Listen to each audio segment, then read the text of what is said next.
Hello class, teacher Nabukenya to take you through Solomon builds the temple.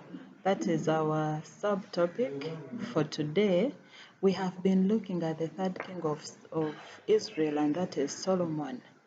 Remember the promise that God made to David that his son will inherit him and will build the temple.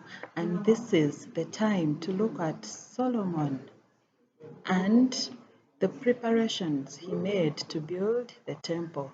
We are going to be referring to the book of 1 Kings chapter 5. We shall read verse 1 up to 18 to find out how Solomon prepared to build the temple. In our photo there, we are seeing an illustration of the temple, how it looked like one of the gates. Now, when we read 1 Kings chapter 5, verse 1 to 17, you can go up to 18, you'll see the preparation that King Solomon made to see that the temple of Jerusalem is put in place. So we are seeing him going to King Hiram of Tyre, who was one of the good friends of King David, the father of King Solomon.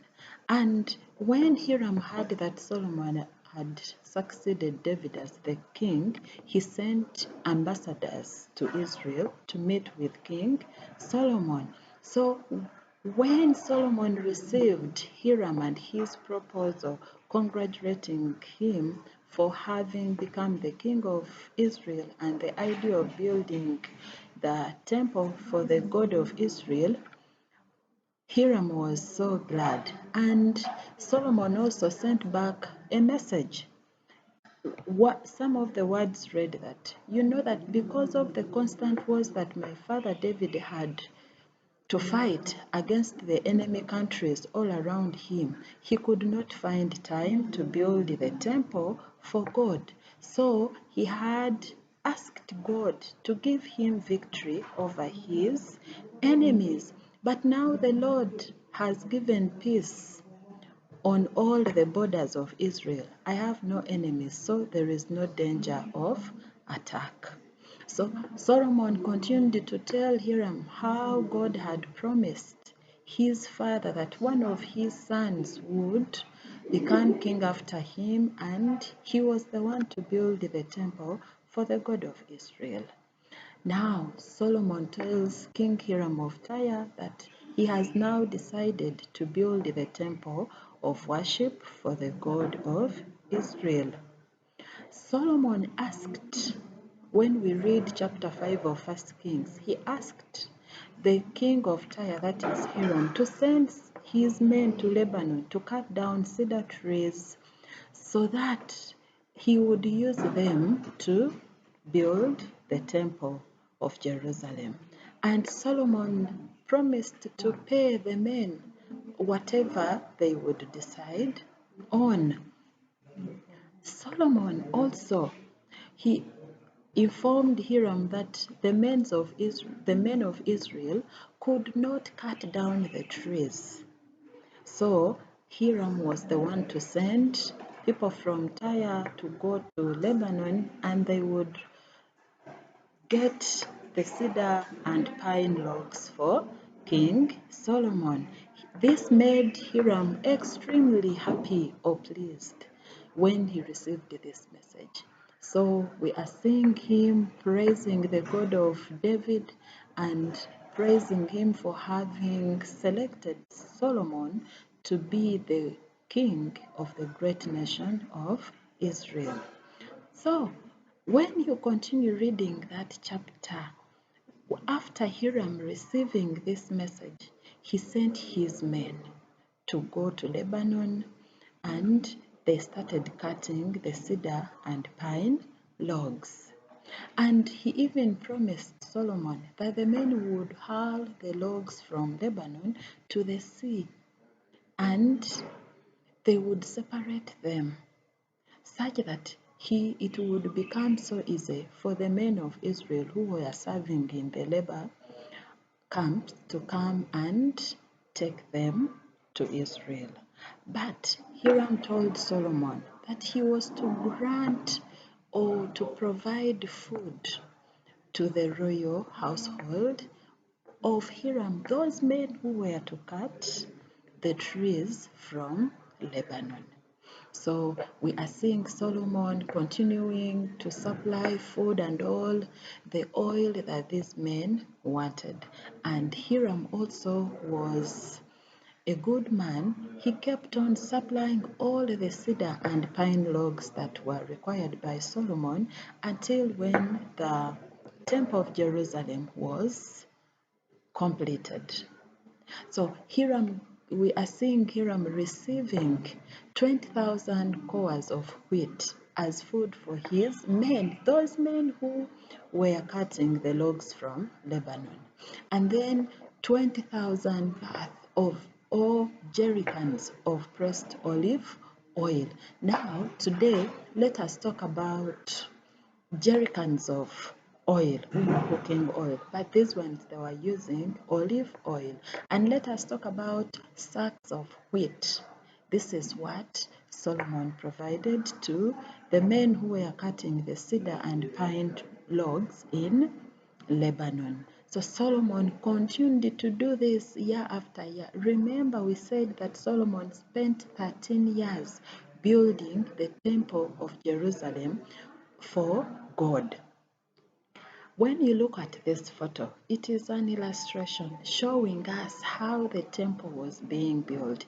And we are seeing some men on top trying to fix the timber, and then down we are seeing some men carrying timber to those who were up building the temple.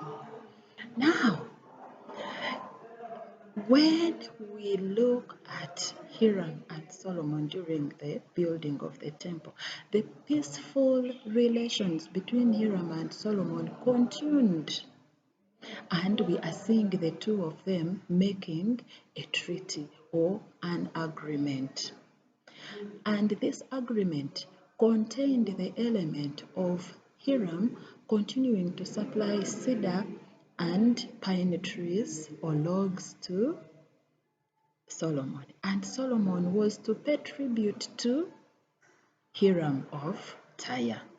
So later Solomon conscripted laborers from all Israel, and these amounted up to 30,000 men. Solomon divided them into 10,000, and those groups 10,000 would go to Lebanon to work for 1 month and then they would come back home, rest for 2 months until when the 3 groups completed their tasks. And the man who was in charge of this labor was Adoniram. And Adoniram made sure that the men did a great work that they were supposed to do. So we are seeing Solomon also having 70,000 carriers and 80,000 stone cutters. These people, they had to go to the hills to quarry stones. So the quarried stones were being carried by the 70,000 carriers up to Jerusalem, where the temple was being built. He also had 33,000 foremen who supervised the project and directed the workmen, those who were building, those who were felling the logs, those who were carrying the stones, those who were quarrying the stones were also supervised. And at this time, we are seeing that the kings commanded that the quarry, the large blocks of quarried stone had to be provided for the foundation, to lay a firm foundation for the temple. And since these men were already in the hills, they had to make sure that they get the best large blocks of stone. We are seeing the craftsmen of Solomon and Hiram and the men of Geba cut and prepare the timber.